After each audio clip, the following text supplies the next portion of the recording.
সামনে চলে এসেছি আরও একটা মজার টপিক নিয়ে। টপিকটি হলো লাভ এবং ক্ষতি। লাভ ক্ষতি সম্পর্কে প্রত্যেকেরই কম বেশি একটু ধারণা রয়েছে, কিন্তু লাভ ক্ষতির অন্য একটু পরীক্ষার হলে গিয়ে কোনো ক্যালকুলেশন করতে গিয়ে আমাদের অনেকেরই হয়তো হাত কাঁপে। কিন্তু আজকের এই ক্লাসের পর লাভ ক্ষতি সম্পর্কে আর কোনো রকম কোনো ডাউট তোমাদের মনে থাকবে না, এটা আমি অ্যাসিওর করতে পারি। খুব ভালো করে ভিডিওর স্কিপ না করে প্রত্যেকটি অংশ ভালো করে দেখবে এবং বোঝার চেষ্টা করবে, তাহলে আমি অ্যাসিওর করে দিচ্ছি যে তোমরা লাভ ক্ষতি কোনোদিন ভুলবে না। ঠিক আছে? তো আমি একটা কথা বলছি, সেই কথাটা ভালো করে শোনো। ধরো তুমি তোমার হেডফোনটা একটা নির্দিষ্ট অ্যামাউন্ট দিয়ে কিনেছো। মনে করো সেটার দাম 1000 টাকা। 1000 টাকা দিয়ে কিনেছো। এইবার তুমি তোমার হেডফোনটা তোমার বন্ধুর কাছে বিক্রি করলে। বিক্রি করলে কি চাইবে? সবসময় আমরা কি চাই? আমরা চাই এই হেডফোনটাই যেন আমরা একটু বেশি যদি টাকা তুলতে পারি, তাহলে হয়তো আমাদের সেই টাকাটা দিয়ে অন্য কিছু একটু কাজ হবে। তাহলে আমরা ওই হেডফোনটা এইরকম দুটো অপশন থাকতে পারে। তুমি বন্ধুকে কিছু বেশি টাকায় বিক্রি করলে, মনে করো সেটা 1100 টাকা। অথবা এরকম হলো যে বন্ধু বলল যে এটা তো পুরনো হেডফোন, তো আমি তোকে আর 1000 টাকা দেবো না, দিয়ে তোমাকে 900 টাকা দিব। তাতে তো তোমার মনে কষ্ট হলো যে আমি 1000 টাকা হেডফোনটা কিনেছিলাম, আমি পেলাম 900 টাকা। তাহলে দেখো, তুমি অনায়াসেই বুঝতে পারছো যে আমরা অনায়াসেই জানি যে এই কেসটায় আমাদের ক্ষতি হয়েছে, এই কেসটায় আমাদের লাভ হতো। মানে বন্ধুকে যদি 1100 টাকায় জিনিসটা আমি দিতে পারতাম, তাহলে আমার লাভ হতো। এটুকু কিন্তু প্রত্যেকেই বোঝো। কিন্তু আমাদের মনে একটা সিকোয়েন্স তৈরি করতে হবে যে আমরা লাভ ক্ষতির অঙ্কগুলো করার সময় আমরা এই জিনিসগুলো অঙ্কের ভেতর থেকে ভালো করে তুলে নেব।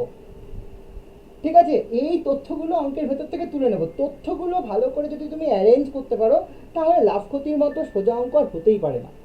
আর একটা জিনিস মাথায় রাখবে, ম্যাথমেটিক্সের একটা নিজস্ব ল্যাঙ্গুয়েজ আছে, এর একটা নির্দিষ্ট ভাষা আছে। সেই ভাষাটা যদি তুমি ক্যাপচার করে নিতে পারো না, তাহলে ম্যাথমেটিক্সের মতো মজার জিনিস আর কিছু নেই, পৃথিবীতেই নেই। এবং এই লাভ ক্ষতির অঙ্ক তোরা 30 সেকেন্ডের মধ্যে একটা অঙ্ক তুমি করে ফেলতে পারবে। বেশ হার্ড অঙ্ক, এটা আমি তোমাদের অ্যাসিওর করে দিচ্ছি। তো এই জিনিসটাই একটা জিনিস দেখো, বোঝার চেষ্টা করো যে 3টে জিনিস আমাকে খুব ভালো করে একটা তথ্যের ভেতর খুঁজতে হবে। 3টে জিনিস, যদি সেই 3টে জিনিস আমি এখানে লিখছি, তথ্যটাই ওই প্রোডাক্টটার কি কস্ট প্রাইস আছে, মানে কেনা দামটা কি আছে, কি সেলিং প্রাইস আছে। এদের মধ্যে যে সব তথ্যই তোমার কোশ্চেনে দেওয়া থাকবে এমনটা না, মিসিং তথ্য থাকতে পারে, সেই তথ্যটাকে তোমাকে খুঁজতে বলতে পারে। আর কি মার্ক প্রাইস আছে, এমপি। বাংলায় এটি হচ্ছে ক্রয় মূল্য, এটি হলো বিক্রয় মূল্য, আর এইটা হলো ধার্য মূল্য। ধার্য মূল্য বলতে এটা অনেক ক্ষেত্রে এমআরপি, অনেক ক্ষেত্রে না, সব ক্ষেত্রে এটা কিন্তু অ্যাকচুয়ালি এমআরপিটা। যে কোনো প্রোডাক্টের এমআরপি যেটা থাকে সেটা হচ্ছে ধার্য মূল্য। এইবার দেখো, এই উপরের এই জিনিসটা তুমি একটু হিসাব করো, একটু ভাবো, এটা কি ছিল তোমার? সিপি ছিল, মানে কস্ট প্রাইস ছিল। দেখো তোমার এটা ছিল তোমার কস্ট প্রাইস। আর এই দুটোর মধ্যে যে কোনো একটা তোমার হচ্ছে সেলিং প্রাইস, বিক্রয় মূল্য। দুটো দেখো, এই দুটোর মধ্যে যে কোনো একটা তোমার সেলিং প্রাইস।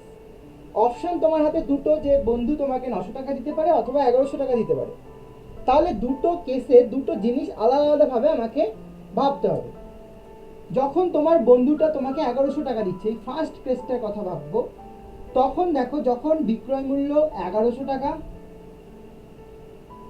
ক্রয় মূল্য 1000 টাকা, তাহলে বড় কে হচ্ছে? এটা হচ্ছে। এই কেসে দেখো, এটা হয়ে যাচ্ছে সিপি থেকে এসপিটা বড় হয়ে যাচ্ছে, মানে ক্রয় মূল্য থেকে বিক্রয় মূল্য বড় হয়ে যাচ্ছে।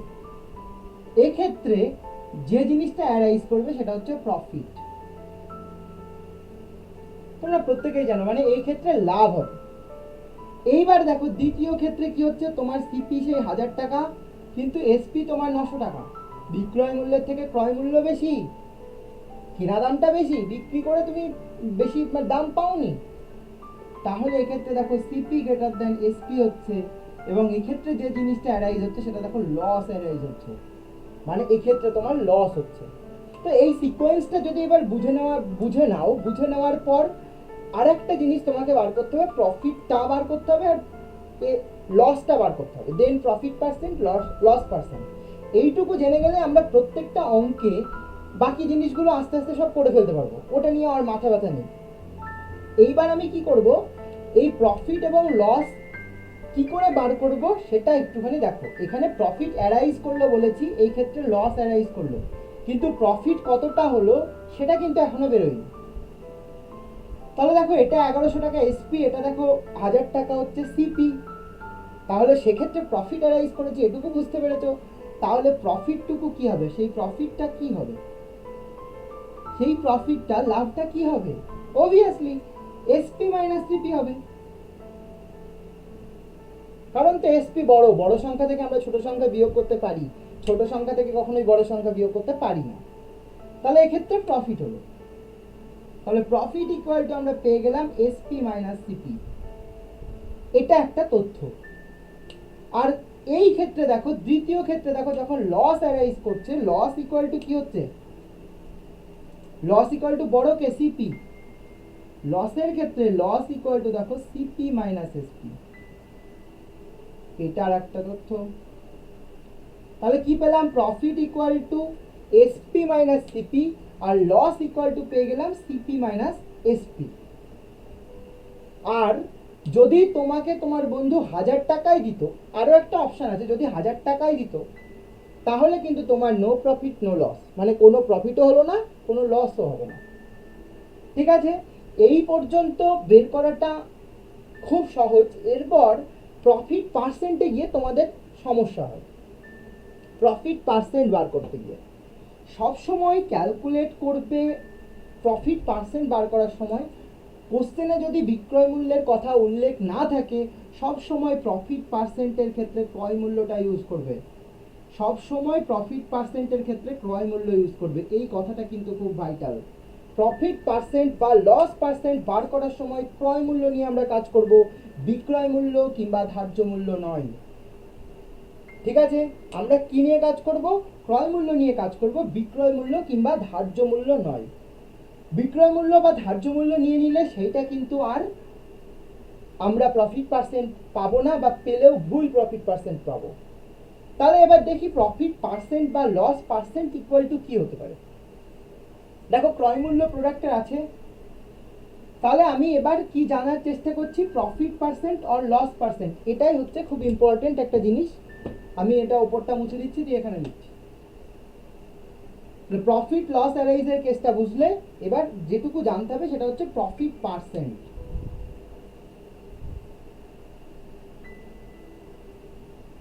প্রফিট और লস পার্সেন্টেজ,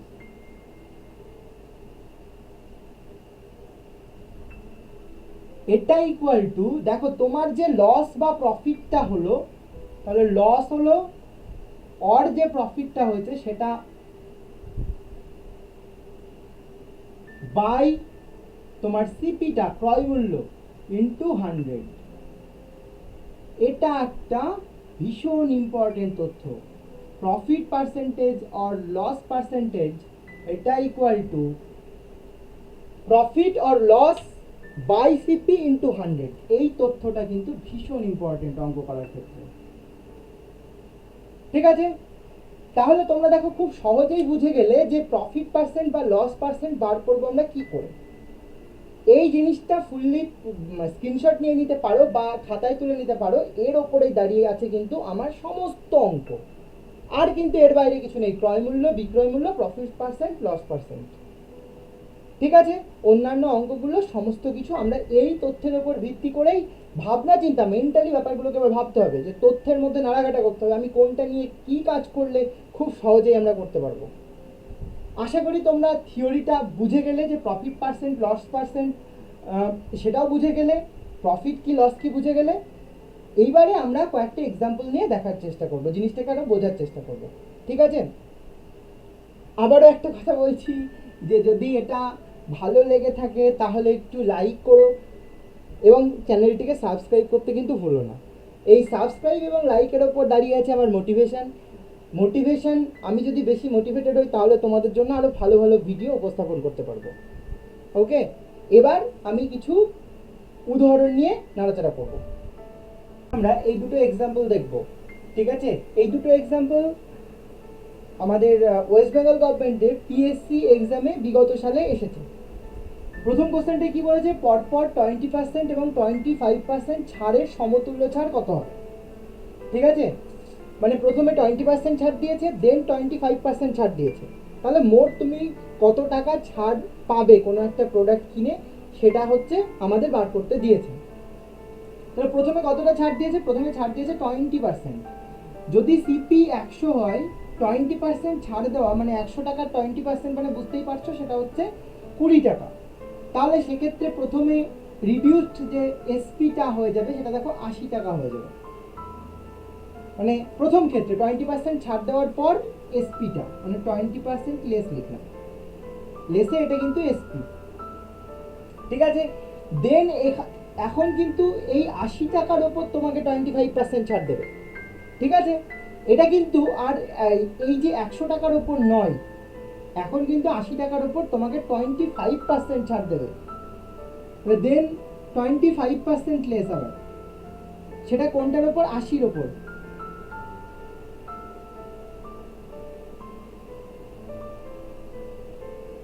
চার 2 5 5 5 ইকুয়াল টু দেখো 20 টাকা হচ্ছে। এই 20 টাকাটা আরও ছাড় দিল, মানে এখানে দেখো 25% দিয়েছিল, কিন্তু দেখো 80 টাকার ওপর 25% মানে হয়ে গেল 20 টাকা। তাহলে প্রথমে তুমি ছাড় পেয়েছিলে 20 টাকা, পরে ছাড় পেলে আবার 20 টাকা, মানে 80 টাকা থেকে 20 টাকা বেরিয়ে গেল। তাহলে তোমার থেকে নিয়ে নিল কত? 60 টাকা। এটা দেখো এসপি, ঠিক আছে?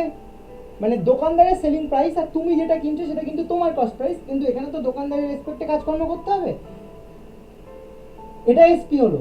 তাহলে তুমি মোটের ওপর কত টাকা ছাড় পেলে? 100 টাকার জিনিস দেখো তুমি 60 টাকায় পেলে, তাহলে ওভারঅল ছাড় কত? 40%, ঠিক আছে? নেক্সট, একজন ফল বিক্রেতা 12 টাকায় 15টি আপেল কিনে 15 টাকায় 12টি আপেল বিক্রি করলো। সে 12 টাকায় 15টি কিনেছিল, 15 টাকায় 12টি বিক্রি করেছে কিন্তু এবার। তাহলে অবভিয়াসলি পড়েই বুঝতে পারছো তার লাভ হয়েছে, কিন্তু কতটা লাভ হয়েছে সেটা পার্সেন্টে তোমাকে বার করতে হবে। অপশনে দেখো এত পার্সেন্ট লাভ, এত পার্সেন্ট লাভ, এত পার্সেন্ট ক্ষতি, এত পার্সেন্ট ক্ষতি। তো আমাদের তো লাভ হয়েছে এটা আমরা বুঝে গেছি, এবার কত পার্সেন্ট লাভ হবে সেটা বের করে নিতে হবে। তাহলে ইউনিট সিপি আর এসপি বের করতে হবে। ইউনিট সিপি, ইউনিট এসপি, মানে প্রতিটা আপেলের ক্রয় মূল্য, প্রতিটা আপেলের বিক্রয় মূল্য। দেখো 12 টাকায় কিনেছে 15টি আপেল, তাহলে একটি আপেলের দাম কত হচ্ছে? 12/15 ইকুয়াল টু 4/5।